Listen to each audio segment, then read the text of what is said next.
just enjoy giving back in what I'm a part of. So thanks for joining. Oh, thank you guys. And I'm Sylvia Allen. I'm a retired Parks and Recreation Director. I was the director at Renton for a long time, and I spent 25 years doing that same work for the Air Force.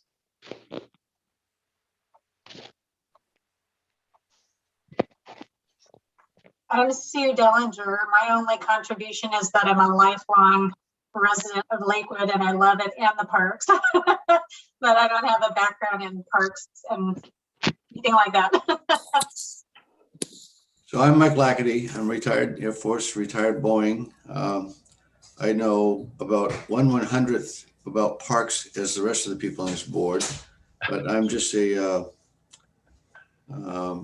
contributor to our community, and I think everybody should be, and I just sign up. I think that's how I ended up in my HOA, was I just signed up. All right, well, we'll finish introductions. I'll officially call the meeting to order though at 5:02, Nikki, or 5:32. And it looks like we got a full house and a quorum. Nice to see you, Mary. And I think do we have everyone here? I think so. Yeah. Has everybody introduced themselves? No, I think we got a few extra introductions. Is there others that need to introduce still? I think, Ariani, did you introduce yourself yet?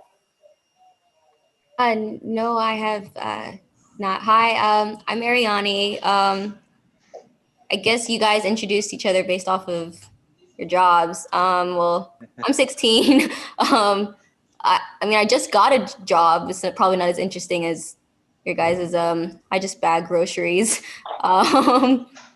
And this is my first time, I guess, really trying to be involved in my community. I don't know too many people, but I love learning about it and seeing what I can do to help. So this is all a new thing for me, but I enjoy hearing what you guys have to say. So it's me. And Ariani is on our youth council. And so we have reps from our youth council on our various boards throughout the city, and they provide great insight. And sometimes they let us know when we're going down the wrong path and we need to think about new ways of doing things. So we're really thankful that they join us, and they really contribute a lot. We're really fortunate for that. So Fantastic. Thank you for being here. Yeah, it's a nice addition to have that different perspective for the board, for sure. Yeah, welcome, Fred. welcome. So Alan, did you introduce yourself? No, but I don't have any parks background. I'm just a Lakewood resident, been here for 1 million years and done a lot of youth programs and have a lot of passion for outdoors and parks as a whole, and think they're a key ingredient in our healthy community.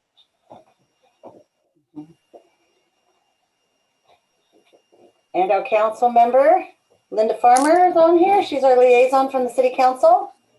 Hello there. And after having been on Zoom all day, I am begging your indulgence and dialing in. I have loved being a liaison to the Parks Board for the last year. You guys are passionate. You care about the community and how we recreate and relax and enjoy the outdoors. And it's just such a pleasure to be a part of the group. It's awesome. Great. Thank you, everybody. Welcome, Fred. And so with that full house, we'll entertain a motion if anyone's read the minutes. I'll make a motion to accept the minutes as written. And I think Second. I saw Sylvia's hand beat you, Alan. So I got to give it to Sylvia. Any other discussion? Hearing none, all in favor? Aye. All opposed? Hearing none opposed, unanimous approval streak continues. Any public comment tonight? I didn't receive any public comment. Okay, fair enough. Thanks, Nikki. And that rolls us to new business. And I think we kind of did our welcome for Fred. And so next, I think we're going to get a special event and summer update, I'm assuming from Mary. Yes, I am looking, for some reason, all of my little files went away. So I will start by saying, welcome, Fred. I'm Mary Dodsworth. And Nikki, did you introduce yourself? I didn't. Why don't you introduce yourself while I find, we're doing summer schedule first, right? Yes. Okay. I'm Nikki York. I'm the office assistant for Parks and Recreation. So we have covered areas at the park that people use for picnics or parties. That's my primary duty, and then other duties as assigned. That's right. Lots of other duties as assigned. And welcome, Fred. I'm Mary Dodsworth. I'm the director here for Parks, Recreation, and Community Services. We cover lots and lots of ground in Parks and Recreation. And I've been with the city for 19 years. It'll be 20 years. Can you believe it? In July. And so we've kind of helped create this wonderful park system from what we inherited as a city 25 years ago, because we're also celebrating our city's 25th anniversary this year. So I'd be really happy at some point if you wanted to catch up and give you any kind of background or update, or catch you up on some other projects if you're seeing things that you'd like a little bit more information on. And we can do that, set up a time to have a cup of coffee or do a Zoom or something, and just make sure you're comfortable with where we're at and what we're doing. So Fantastic. Thank you. yeah, of course. Okay, so the first thing on our agenda is our summer schedule update. We wanted to provide that for you, and Nikki will let me know if for some reason you can't see what we're doing. But do you have the handout in front of you? Yep. Says our summer program. So so I just wanted to kind of give a rundown of some of the things that we're going to be working on this summer. And due to the fact that, you know, in Parks and Recreation, our world has changed daily, hourly, monthly, seasonally regarding COVID and all the different things that happened. And so we are still looking at, you know, some limited access and some limited opportunities in some areas. So you'll see that there's some changes happening just based on what we do and what we think we might be able to do. So just to start off with, there is a presentation happening on the 5th. We handle in Parks and Recreation, and all of our people sort of intermix with everything. So we have a pretty lean team, but we get a lot done. So in honor of our 25th anniversary, one of the first things that we're doing is an art contest. We'll be presenting that on April 5th to the City Council. And so we wanted to kick off the year with an activity that we could do virtually. And so we are asking, started with students and the community to do an art project, submit a piece of artwork in whatever format that was, with two themes. One is unity and one was I Love Lakewood. And so, because our theme is community with unity and community for the 25th anniversary. So it's really cool. We worked with our sister cities organization. They came forward and contacted our sister city in South Korea, Gimhae, and they also submitted artwork. So we're going to do this really cool flip book. And so we'll be sharing that with the council on April 5th. It'll be, you know, a way of virtually looking at all the different artwork. Each person gave a little summary or a statement regarding their artwork and how it tied to the theme. And it's just really cool. And we were fortunate. I think I shared this with you last time, but, and I think Mike Lackady, who's on the Sister Cities Association as well, there were a few people that had to translate all of the South Korean or all the Korean statements. And so it's taken a little while, but it's really going to be cool. And that'll be happening on April 5th. Not quite summer, but. One of our members, James Kim, volunteered to interpret the script that came with the art, thinking that we might get a dozen or so, but I think we got close to 70. Yeah. And so he's an attorney, and he can't give up his practice just to do, you know, translations. So we asked the people in Korea if they would go ahead and translate for us, and apparently they've agreed to do that. Yeah, so it's all coming together, and we'll be able to take a look. So we were able to get, you know, cash prizes and then donated prizes for a drawing for those people that didn't win. So it was really a real contest with real money, and some of the work is fantastic. So we'll be sharing that. We'll share that at a later meeting, or make sure you got a link. So regarding our senior programs, we've been doing everything as virtually as possible. We closed them a year ago in March. We had to close our senior activity center, which is, we rent space over at the Lakewood Community Center. which is across from the police station and the bus barn for the Clover Park School District. And so our center's been closed for a year, and we've really worked hard to keep contact with our older adults. We have a phone tree that goes out once every week, and they check in with everybody by phone. We've been doing Monday walks at Fort Steilacoom Park, which are done in pods and spread out. And so we have a real regular group, rain or shine, that shows up for that. And then just been doing lots of virtual programs, virtual events, reunions for art classes and exercise classes, cooking classes. What did we call it today? Mad Lib Mondays. They just started with that. We have Zoom happy hours. We're really just trying to keep those folks connected and be able to be checked on and just keep that. It's a real sense of family. And so they're really, really missing that. We are not sure of our ability to access that building through the end of 2021. We're hoping that we can get there sometime in the summer, maybe in the fall. The county has sort of leased back from us the space to do civil courts.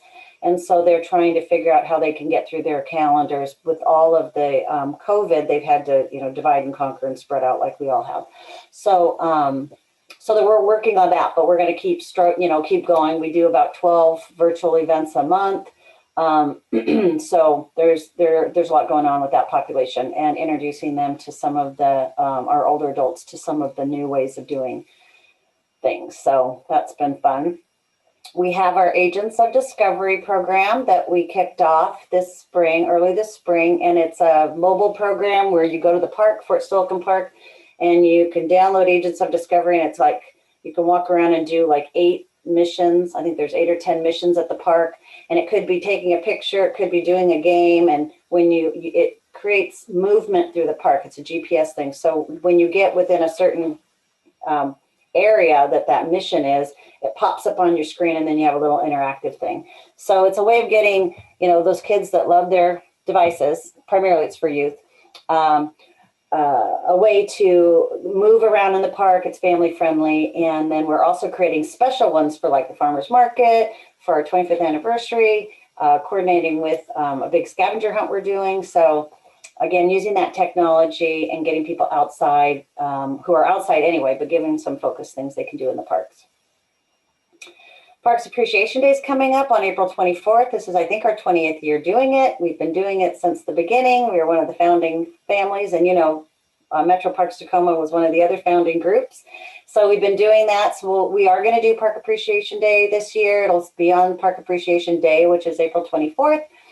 And this, we'll just be doing it differently. We'll be doing some pre-registration. We'll assign people by groups, small pods to different areas, and just make sure that everybody's being safe, but still being able to give back and do some volunteer work in the park. So that'll be coming up. We also manage the city's Adopt a Street program, street cleanup. And so we're going to encourage all those folks to go out that same day so that we can get a big kickstart to spring cleanup here in and around Lakewood. Farmers Market, that's a big program. A farmers market is considered an essential service. And so we were able to do that all last year. It just grew like crazy. We changed the day and the time and the place. And so it didn't stop anybody from showing up. Everybody did. So we're at Fort Steilacoom Park on Fridays. We have changed the time from 2 to 6:30. That's an hour earlier than we've started in the past. We're over by the baseball parking lot right off of Steilacoom Boulevard. So great visibility. It's a good way to control access in and out. We've tried a bazillion layouts up there. We've got one that we think works. The first couple of ones we had to do a drive-through, and then we had a long layout, but we still have to be socially distanced. We still have to, be safe, but we've got a great setup. We have some great vendors. We've got new food trucks, and we're going to be offering SNAP, we think, this year. That's like the food. Back in the days, it was the food, what's it called, Nikki? Stamps. Food stamps, yeah, the food stamp program, but it's called SNAP now. It's a nutrition program, and it's used with, you use a card. So we're working with being able to have those individuals come that utilize that program to come to and be able to buy fresh fruits and vegetables.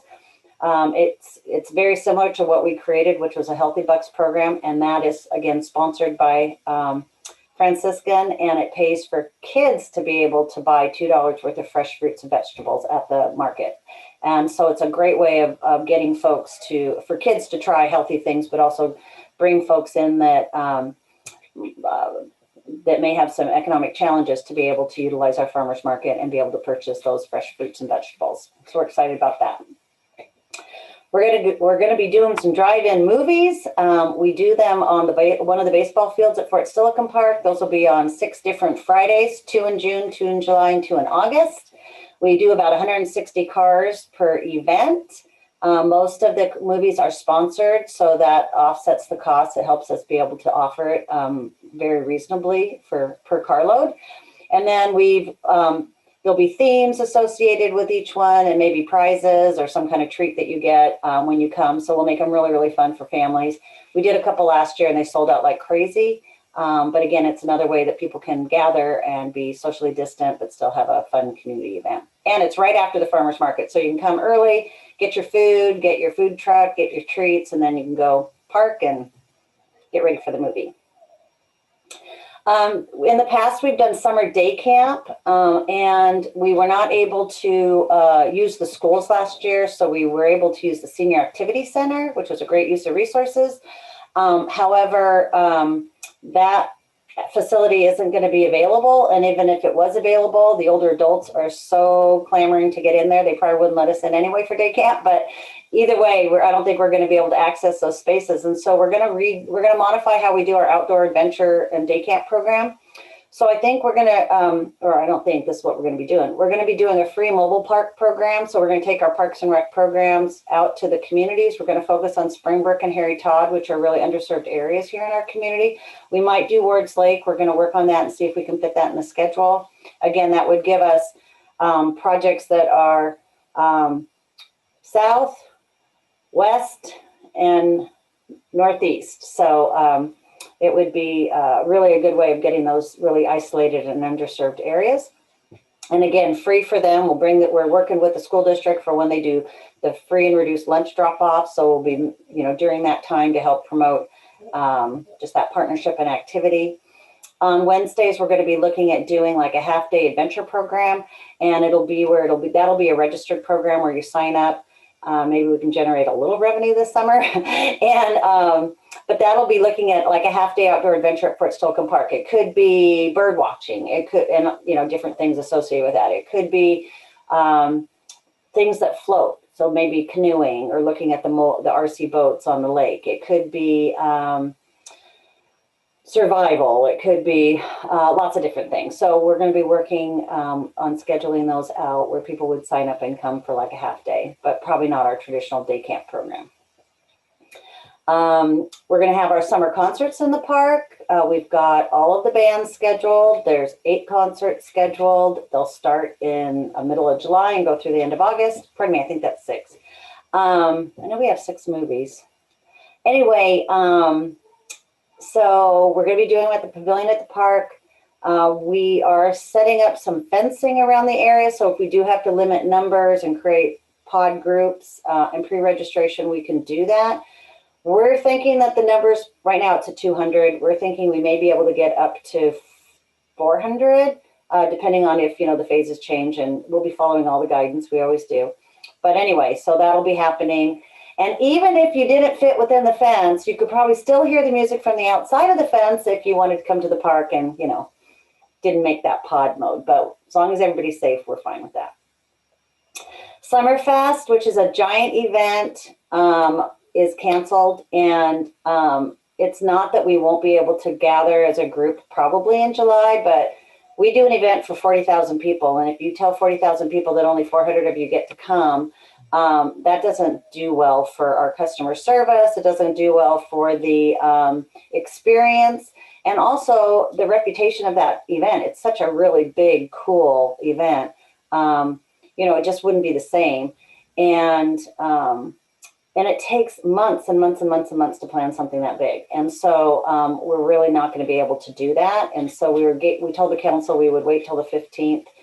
And so that decision to go, no-go is a no-go. So that's going to be canceled again this summer.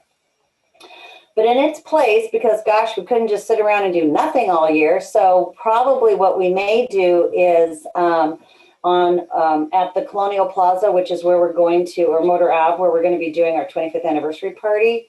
It was really created to do things like night markets. So if we can open it up and expand it, and we can safely create opportunities for people to come through there, we may do a couple of night markets, maybe on Saturday night, just to give people like an opportunity to get out, a date night, a family night. And typically those involve food and entertainment and outdoor games and some vendors, and make it really a fun night to give people an opportunity to get out. And really, it's just going to depend on what we can do, because we really want to do things in a quality manner. We want the people that we invite out to come and have a quality experience. But we also, if we're going to ask vendors or different folks to come out to share their wares, we want them to be successful as well. So it's, well, you know, that's pending.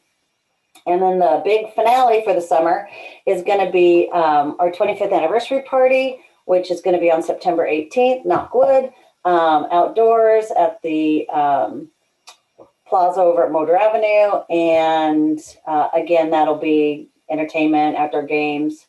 A lot of the stuff that we're doing for the 25th anniversary, we're doing all throughout this year, because of course our anniversary, Fred, was February 28th. I'm sure you heard all about it, right? So there's just not a lot of things that we can do. So we'll be winding up with, you know, our scavenger hunt, you know, all of the scavenger hunt stuff. You can find out everything at the event. The art show, we'll be displaying the art at the event. We'll be doing a special Agents of Discovery hunt. We're doing a walk around the parks with some book reading, working with the library, that we may do that down at that event. So we're kind of winding all of these things we're doing throughout the year and then bringing them together in September for a big fun outdoor party. So that's what we're working on. So does anybody have any questions? Yeah. Mhm.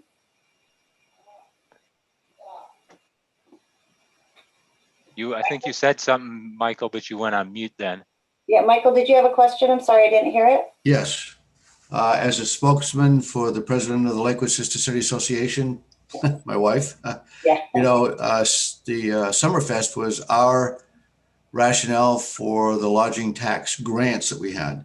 Yeah. And so, and I know she's working with Sally to try to work out some things that we can do to support some of the events, but I just wanted to make sure that you were sensitive to the fact that, you know, this really has an impact on the association that's canceling the Summerfest.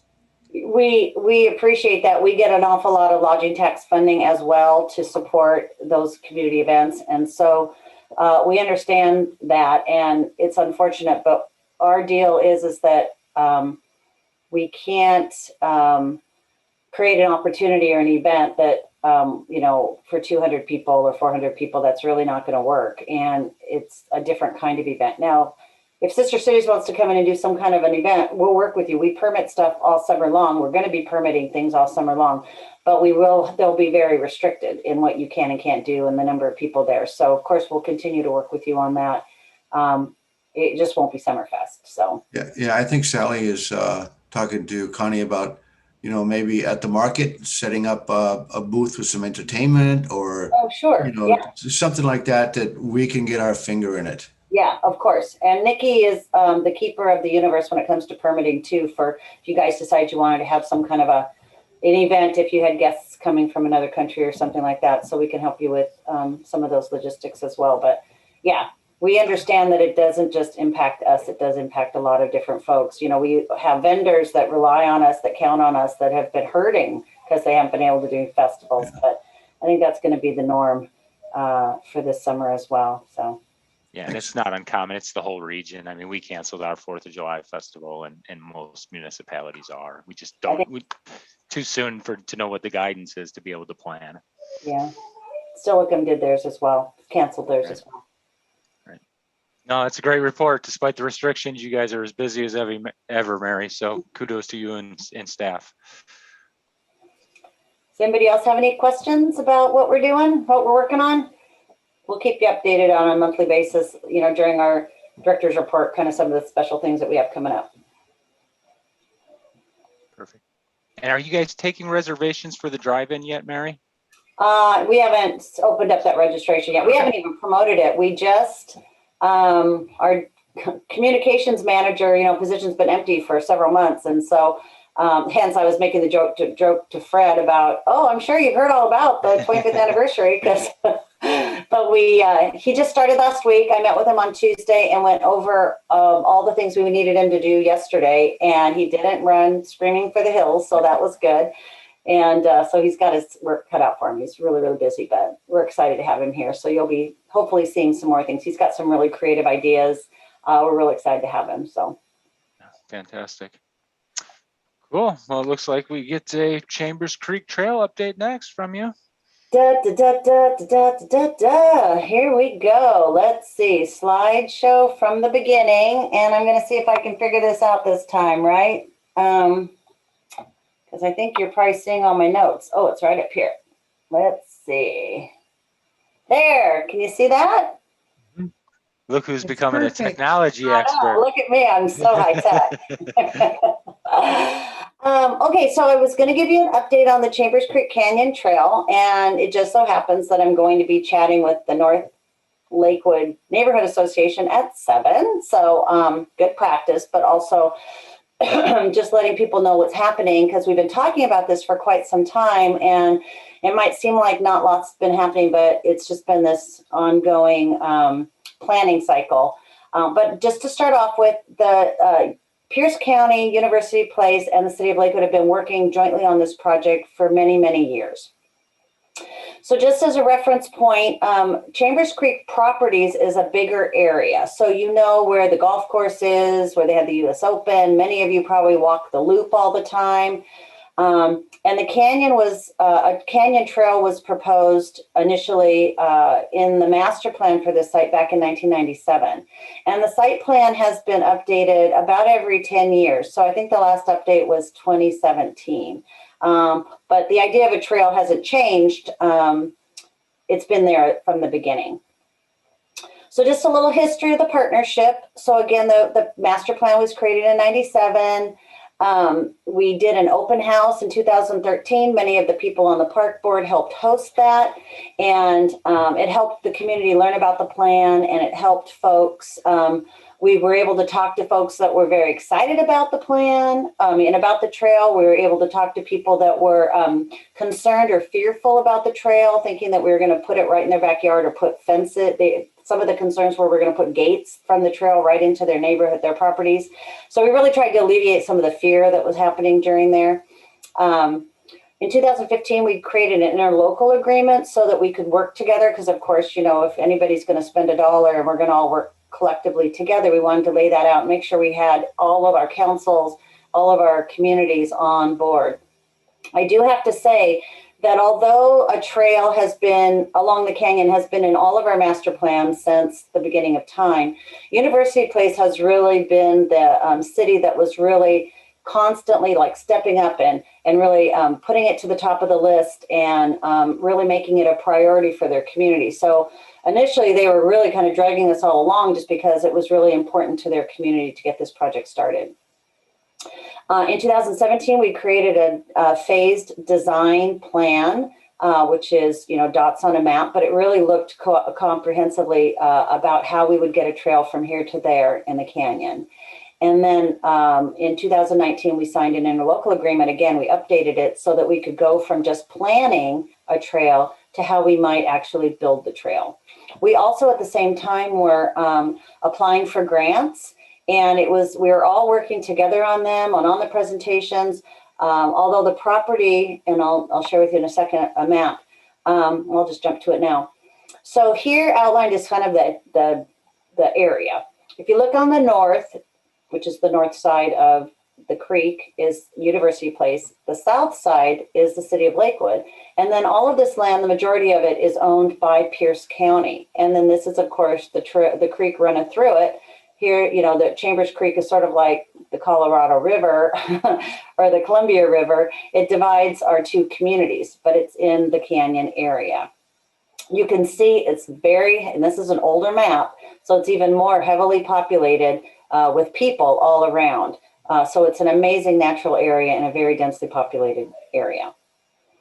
And if you've been out in the canyon or down in the canyon, you know that it's a beautiful experience. It's very natural.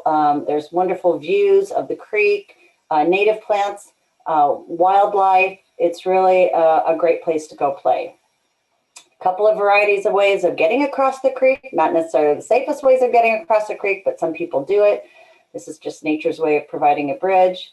But people are also just tromping through the canyon. And so that's not necessarily good for the canyon slopes. It's not good for the wildlife. It's not good for the plant material that's out there. And you can see just, people kind of creating their own path. So we did this design process, and that was a pretty easy process because people generally were very excited. And when they recognized that we were really looking at creating a something like a 4-foot wide path that was made out of natural materials, that maybe there'd be some pedestrian boardwalk to get over some wet areas, and that we'd be looking at putting in some interpretive signage as well as fencing or natural materials to keep people out of certain areas and keep people in certain areas. People were pretty excited that was the direction. The fear is always, oh my gosh, you're going to come in and asphalt the trail and make it, like a freeway. But it really has been always to create a very passive, natural area. And then the next conversation was, how do we get from here to there? How do we get from the, east side of the trail all the way to the west side, or vice versa? So what did we need to think about and do? We really needed to be sensitive of the sensitive areas, to be prepared to work with the sensitive areas, to avoid wetlands, the creek bed, floodplains, and of course the floodplain maps all changed while we were having these conversations. Dealing with steep slopes, that weep, with water coming through in different areas. We want to protect the habitat. How do we get people across the creeks safely?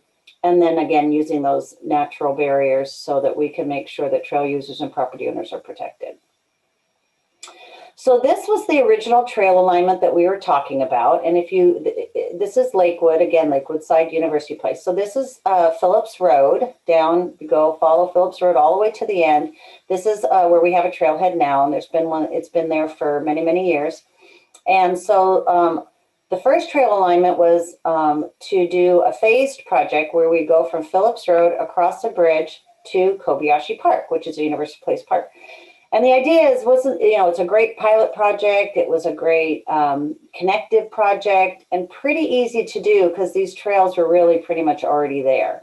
Some work was needed. And so it was really about getting a bridge to cross. And there was an old crossing in this area anyway. So there was a natural sort of way of getting across the creek.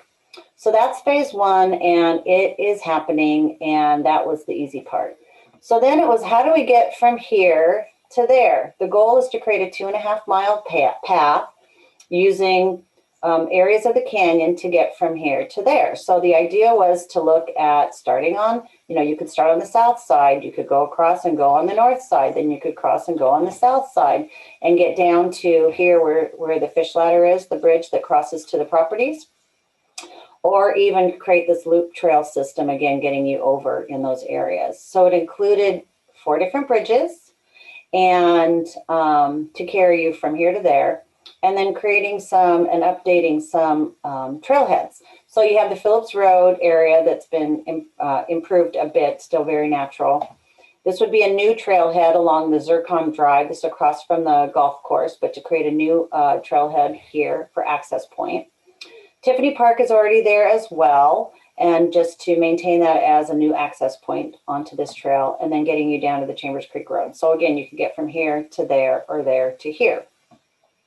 And then how would we cross the creek? The most environmentally friendly way to do that, and the easiest, I wouldn't say easiest, the most efficient way to do that is to use a prefabricated span type bridge, similar to like what we have at Springbrook Park. But it would be built off site and brought in probably 1 or 2 pieces and placed in that area. So that is that's sort of the direction that we're going.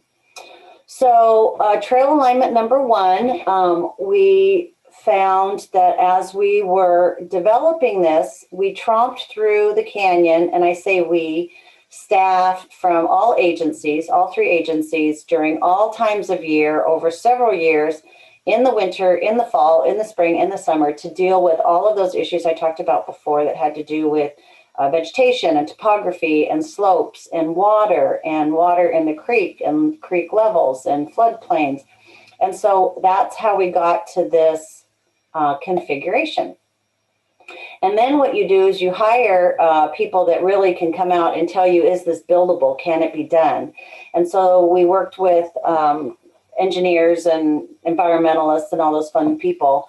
And they put the plan together. And it ended up being about $1.5 million more than anybody anticipated. And so we were kind of like, oh, well, that's hard. So part of what we did is to go back and talk to our grant, because we received a lot of grant money for this, talk to the grant providers to say, hey, what do you think about us changing the route? And they said, you know, we don't care how you get from here to there. We don't care if it's the north side, the south side. The idea is you applied for a grant to get from here to there in whatever fashion you could do. So we started looking at alternatives. So we started looking at, and again, this phase one's already designed and done. And then we started, because in the meantime, we had some resources and we could spend some money. And we started working with the Washington Trails Association, who started on the Brown area, and they started improving these trails so they were more accessible. They did trail restoration work and vegetation removal, and they've created this trail so you can actually get down here now. So we started looking at a north side and we started looking at a south side. And again, we found it was going to be phenomenally difficult to get a bridge into these very remote areas, even a prefab span bridge. I mean, because you saw the type of trail we're looking at is we're not building roads. And so you're looking at things like helicopters. You're looking at bringing in pieces to fabricate down there in the stream beds. And it was going to be very difficult.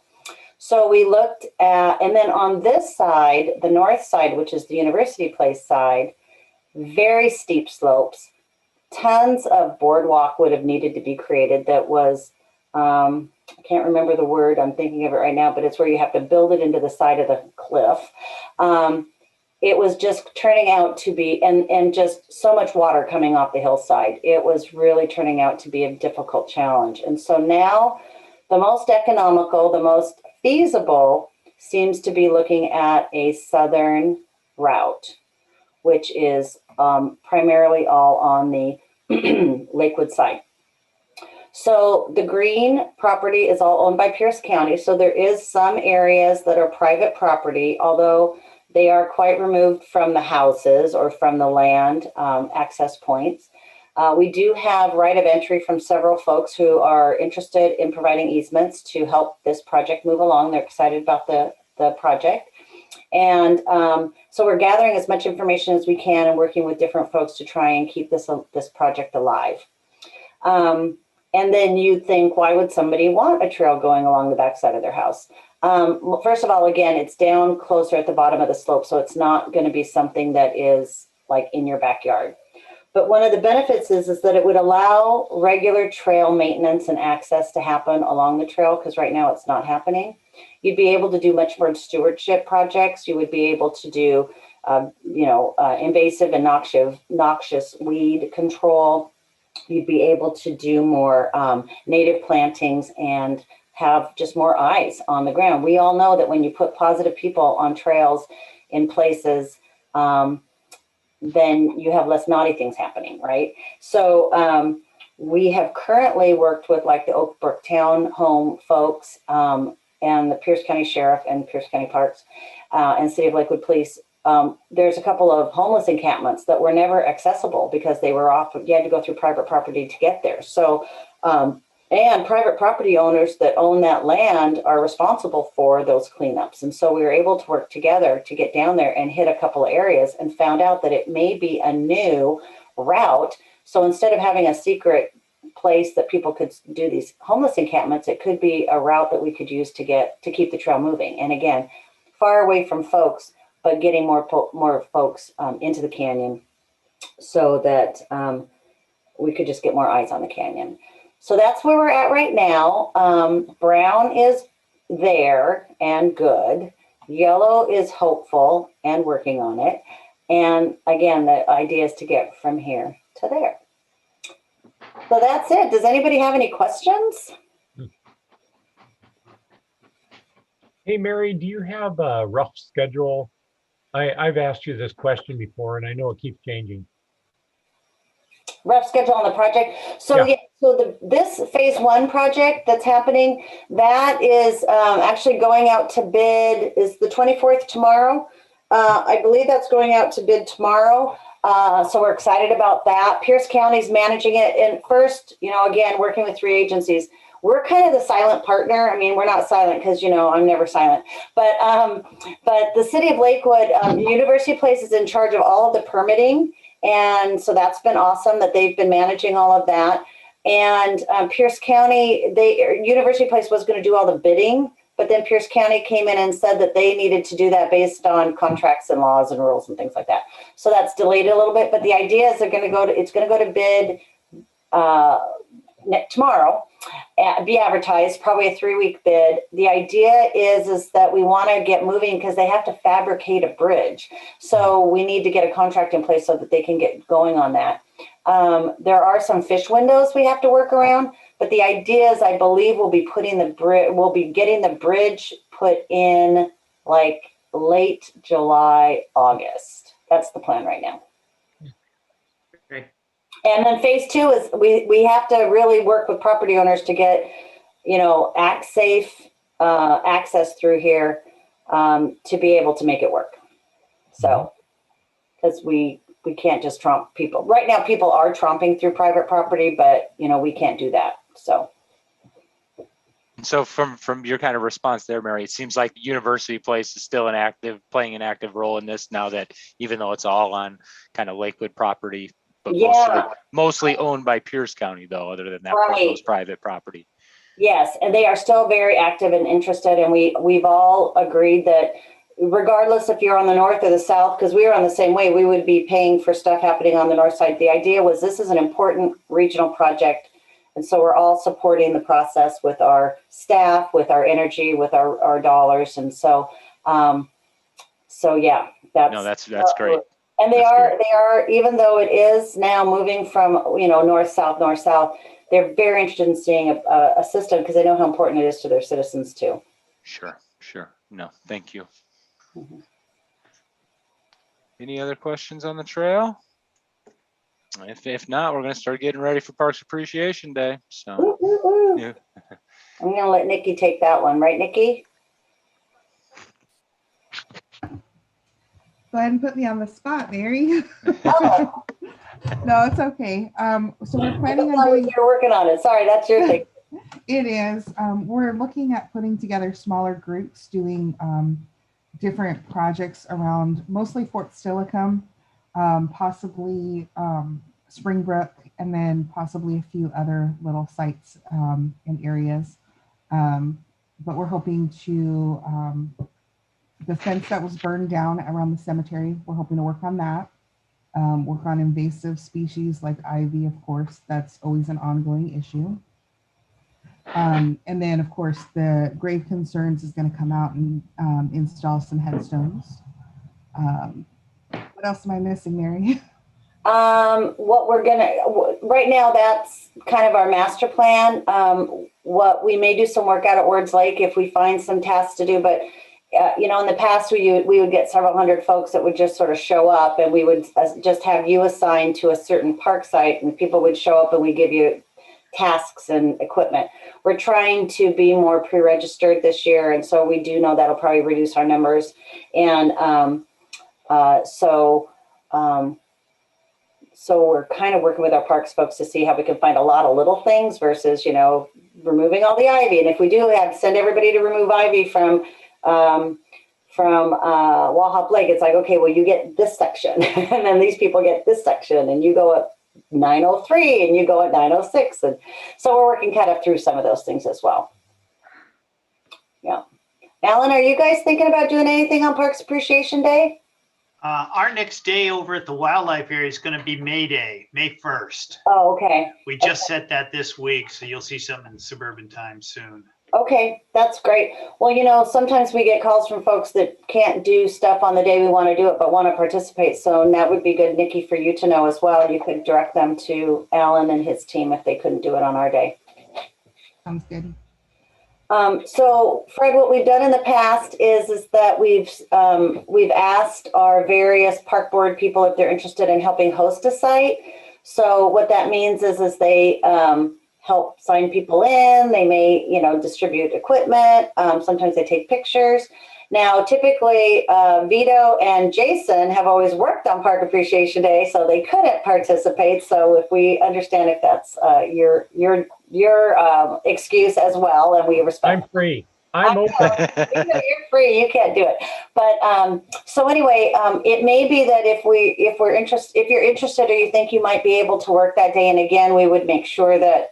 And if you're not comfortable doing it, that's totally fine too, because we understand that we're still in the middle of a pandemic and that people want to be careful. But if you are interested in helping in some way and you might just let us know now. We might not assign you to a spot, but we'll make sure that, you're safe, you have the right PPE, and that you know exactly what's happening so that you can be safe, but also, help people be safe. So do you want like a show of hands of who Yeah, can if you wanna volunteer, Mary? I see Sylvia's raising her hand, and Vito's raising his hand. Fred's going to raise his hand. Alan's raising his hand, and Michael said he raised his hand. She raised her hand too, but she can't see me. Thank you. Perfect, Susan. Yeah, so we'll send a note out. That just sounds just like just about everybody. So we'll send a note out probably in another few weeks, just let you know kind of what the plan is and where you might be needed, and then we can just confirm. But we're anticipating it starting at 9, so probably get there 20 minutes, half an hour. Typically our maintenance crew will help set the areas up, so there'll be a tent or there'll be a table or what you need's there. So we'll work with you on that.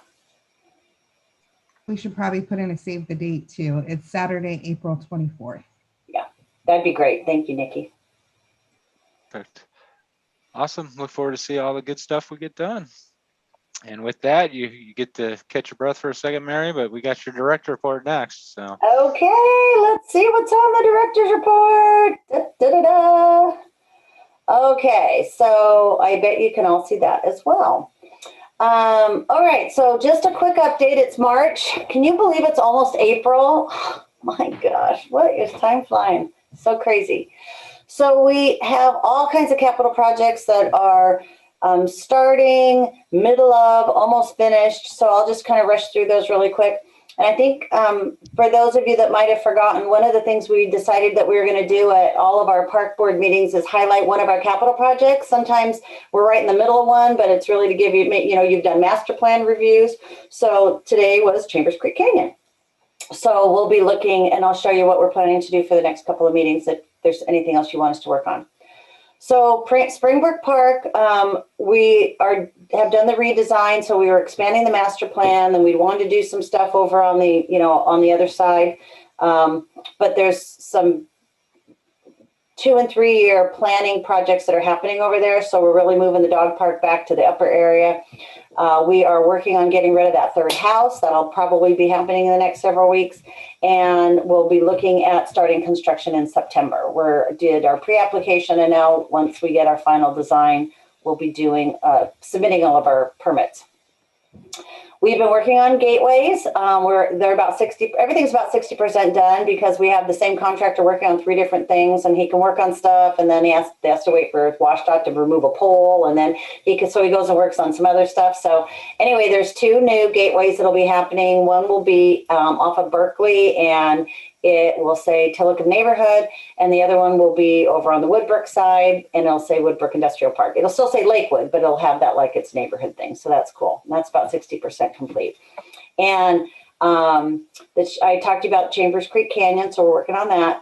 Harry Todd Park's in the middle of construction, and so that's coming along quite well.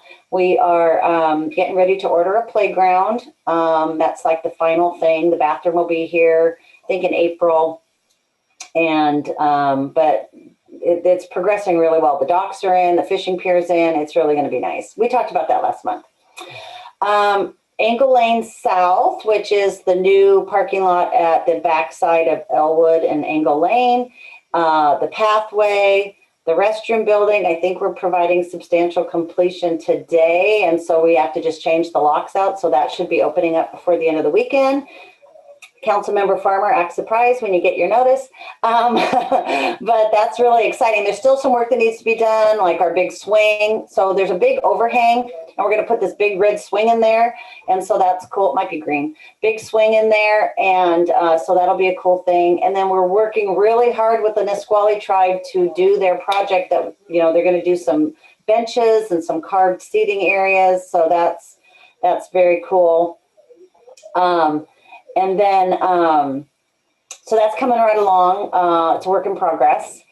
Edgewater Park is just still on hold. There's a bunch of some property issues that are happening at the corner. And so until that gets all cleared up, we're not going to move forward on that project. But it's great because I think a big part of that will be like creating some pathways and a dock. So we'll probably just get ready for the next grant season with that. Wards Lake is, again, we're working on the properties adjacent to the cinema where we're looking at, you know, appraisals, and then we have to do boundary line adjustment, and then we can buy them. Conservation future study, so that's a work in progress. Another 10 minutes. The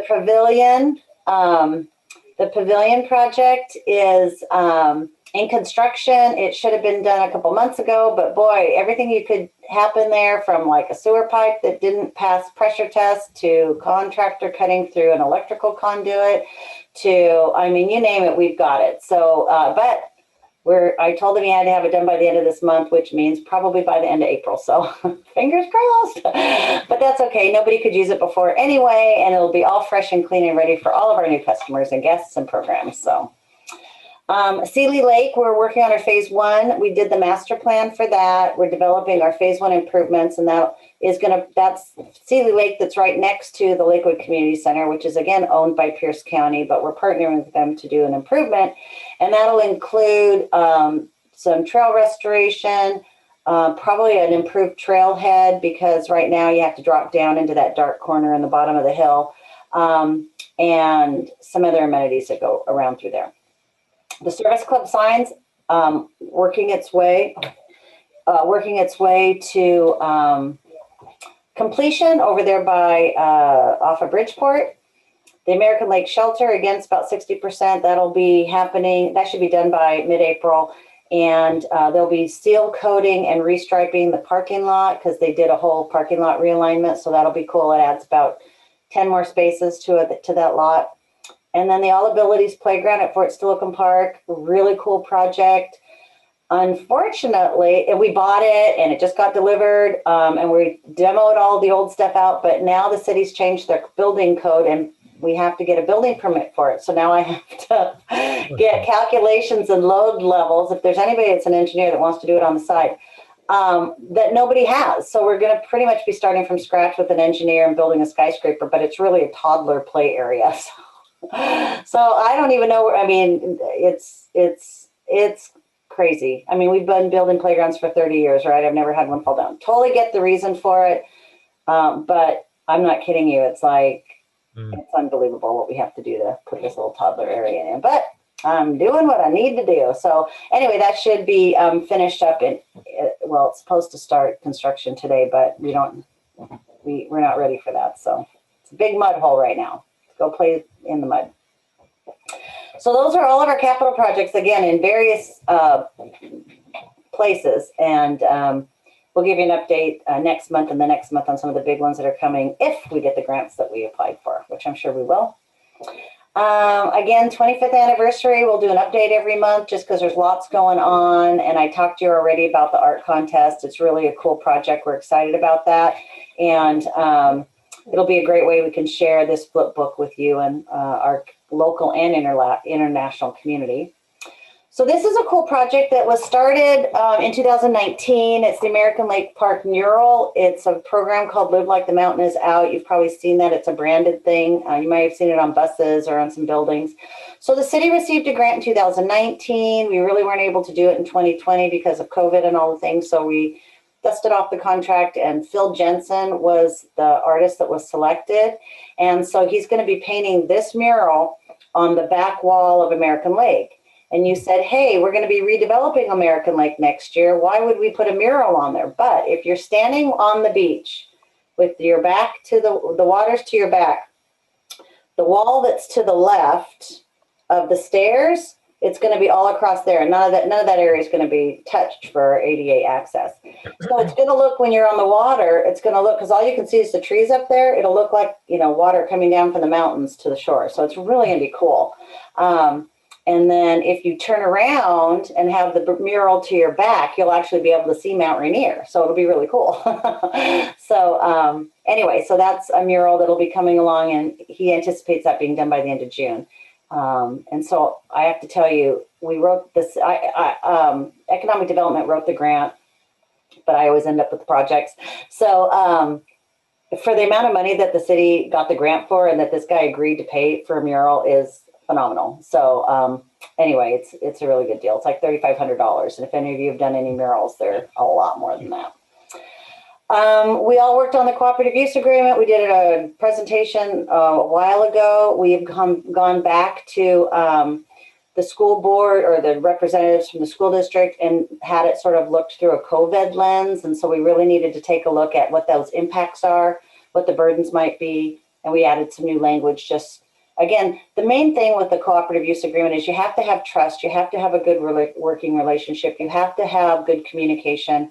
And so we just kept that up. And so we added some language just that really talks about, you know, we're going to mitigate any impacts due to local. We understand if there's local or regional or national issues, they could have, in fact, what we do. You know, we all plan for earthquakes. We all planned for, you know, winter storms. We got to learn what it was like to deal with a pandemic. And so we didn't want it to be COVID focused. We wanted it to be issue focused. And so that's why we kind of just adjusted it a little bit, but it still says pretty much the same thing.